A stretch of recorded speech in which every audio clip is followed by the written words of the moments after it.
Hi BookTube, welcome to Jackie's Literary Corner. I am Jackie and it's time for a review. And I will be reviewing The Weight of Ink by Rachel Kanish.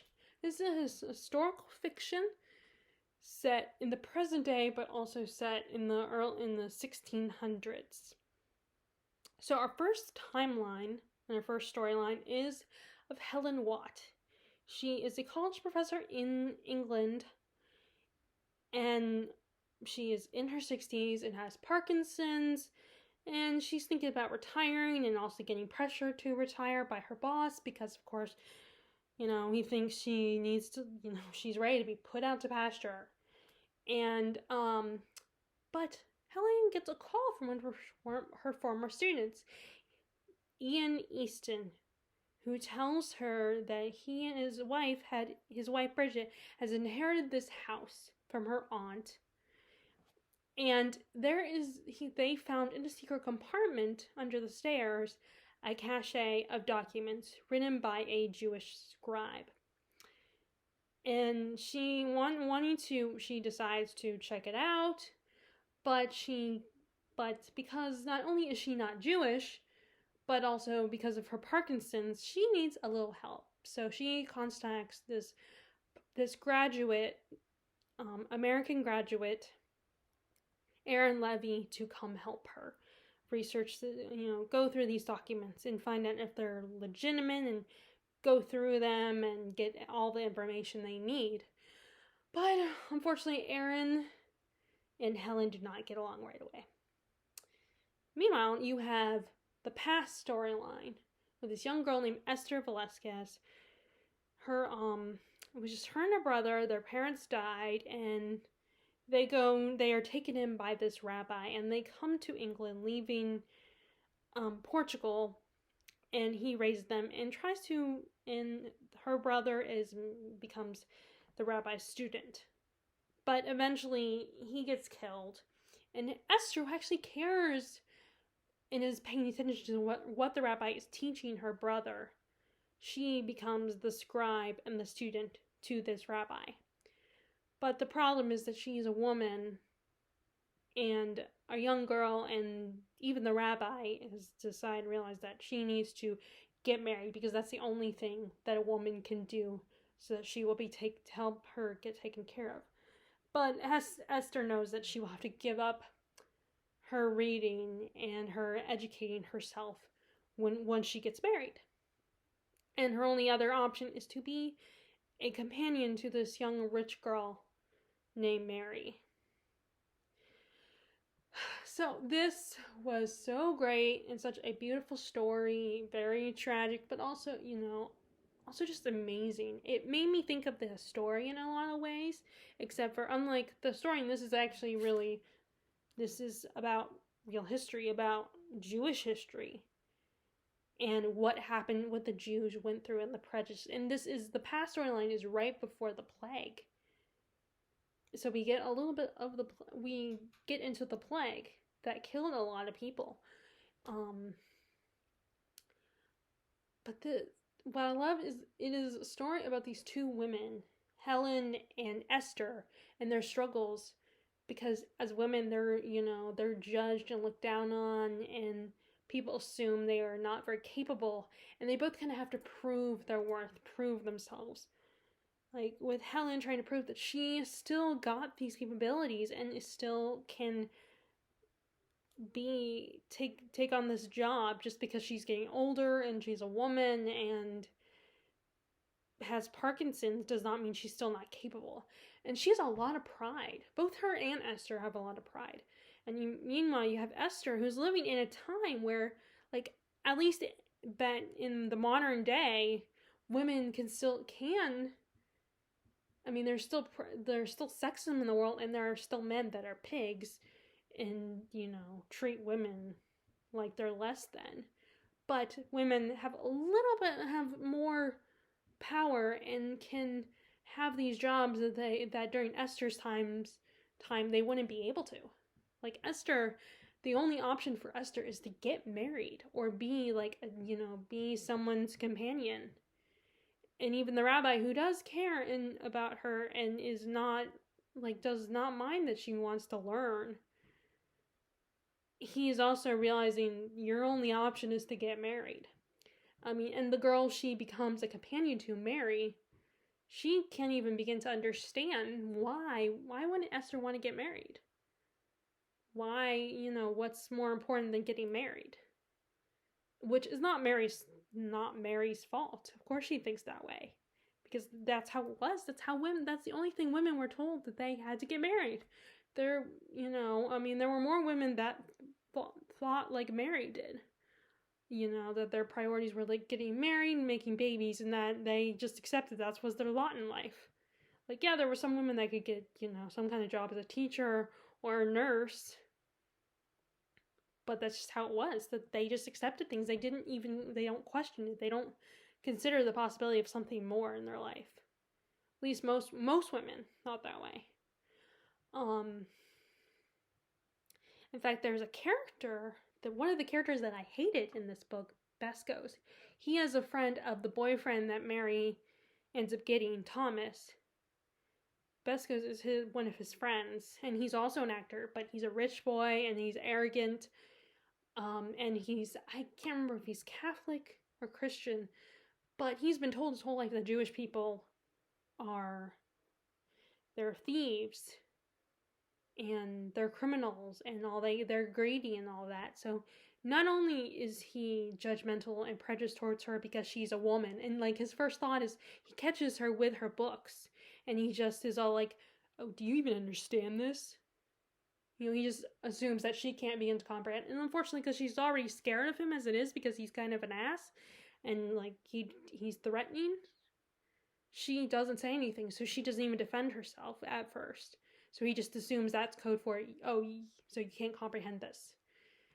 And then, of course, he knows that she's a Jew. And when Thomas and their other friend, John, are actually falling for Mary and Esther, he's like, why would you do that? They're, you're little Jewish. Like, he calls them Jewesses. I don't know how to say it. It's Jewess. That's when he refers to him, and he mocks them. And he thinks it's just a little fling that Thomas and John are having. They're just having these little flings, and it disgusts him. And I just hated that character. I just wanted to, I wanted him to die of the plague. I don't care. I just hated him. He was disgusting. He was an asshole. I didn't even care if the girl he was in love with her, I hope he died, and, I didn't even care if he, so, I didn't want her to die. Although I didn't really care, because we never meet her, but we know from Thomas and John that there is a girl that he's in love with, that, he's told he can't. I think he's told that he can't marry her. Another character that I also hated, Helen's boss. He is such a dick, and was, all he cared about was the bottom line and just getting this information out there and getting the credit. And he even had some other competing scholars also taking notes and getting the information too, and it was kind of a little bit of competition.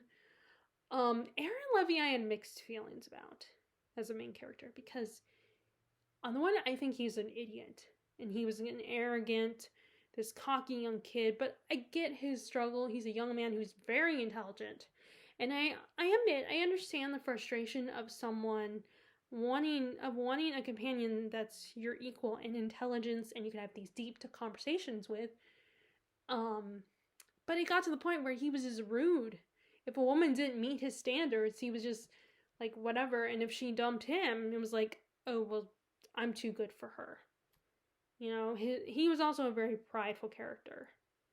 And there were a lot of times where I just wanted to smack him. He just always assumed the worst about Helen. Now, granted, Helen was a little standoffish and distant with him, but he was just all like, she's a mean bitch, his response to her at first. And like, when she tells him about her past with this Jewish man, Dror, I don't know. He assumes that, oh, he must have dumped you because he was probably tired. He doesn't say Aaron doesn't say this, but I'm assuming he's thinking, oh, but that he's thinking along the lines of, oh, he dumped you because you were probably such a bitch. But then she was like, well, what makes you think he dumped me? Maybe I dumped him, which she did. She walked away from him in the past. And Aaron does grow as a character. He starts out as annoying, as a jerk, and an arrogant prick, and not that different from the other guys, the other male characters. But he starts to kind of get to know Helen more and sees that she's just this woman who has a lot of pride, and is still like she's struggling with getting older, and she still has this one. She hasn't given up yet. She hasn't let go, and he grows very fond of her. And so, but their relationship was kind of, it was actually kind of fun to read about, because this tension between the two of them, that there's like this distrust between the two of them that's kind of amusing, when you think about it.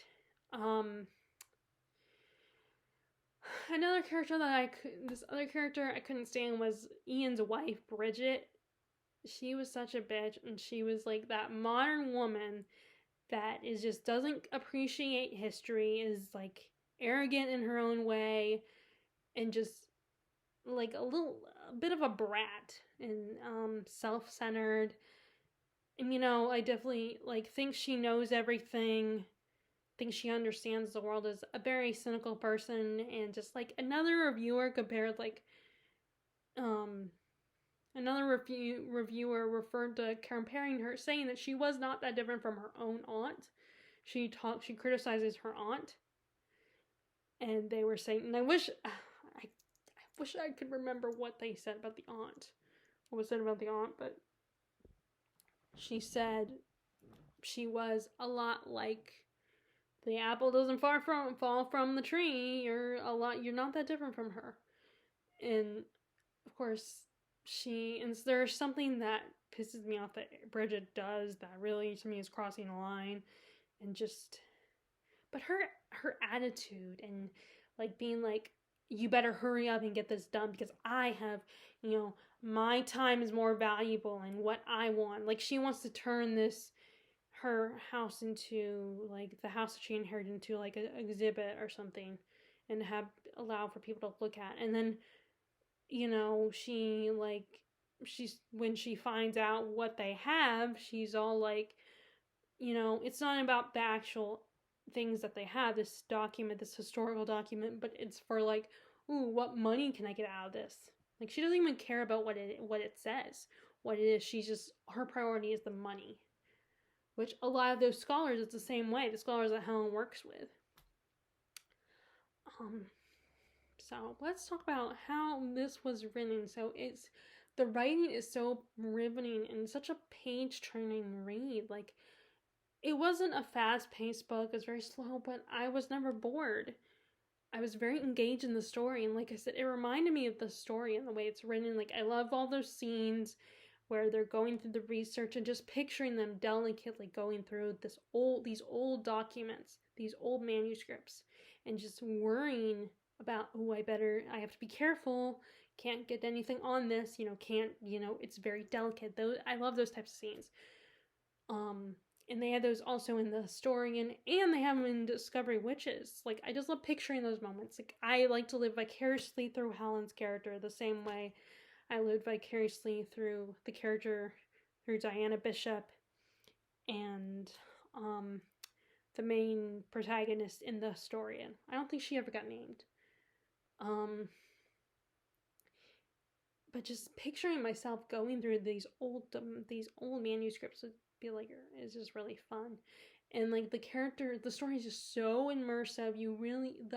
Rachel Caddish really just immerses you in the world of England in the 1600s, right before the Black Plague, and what it's like for the Jewish community, which that's of course the other most important part of the story, is the Jewish history and the relationship with Jews and Christians, and how they just don't understand each other. There's this like judgment and distrust between these two religious groups.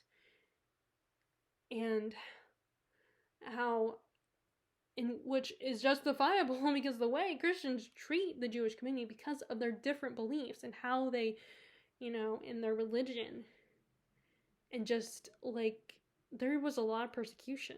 And like I'm reading another book that it's not Jewish, but you have these people of this group of people of a different religion being like told, because of the king at the time was like, I want to be this religion, so now the rest of you have to convert because I'm the king.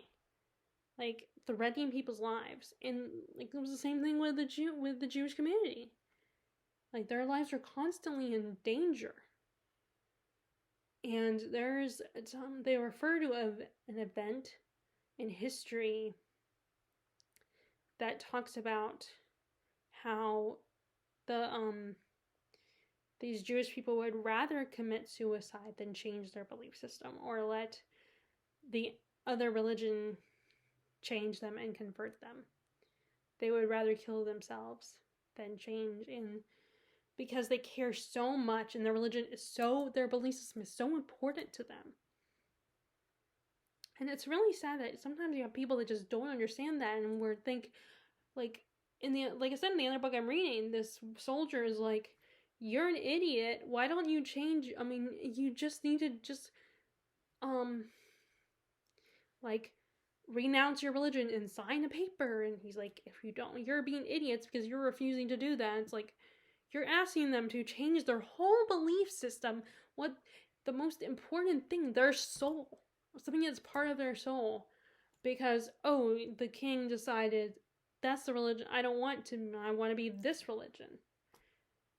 And religion is very important to people. Now there are some aspects of some religions that are just like, it's hard for me to understand it and to really be like seeing it as that's just part of your belief system.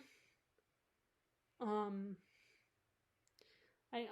are some that I question some aspects of some religions that I'm just to me as a Christian, I do question them. But I don't see the Jewish religion is not that for me personally. I don't see anything that is questionable to me that I don't understand. But either way, I wouldn't treat someone differently because of that, or I wouldn't like prejudge them or treat them cruelly because of that. You get a lot of that. It was so hard to read those parts, especially in the historical aspect of, with Beskos and everything, and calling Mary and Esther Jewesses and treating them like, they're just little toys for John and Thomas. They're gonna get bored. And those parts were just really hard to read.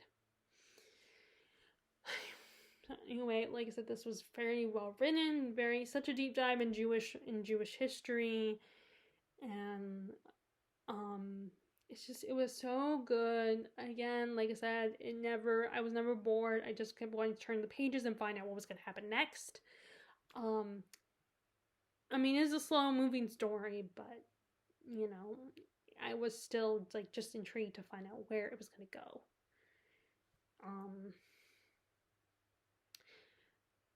And what would and it was just so good. And I personally think worth the read if this sounds like your kind of book.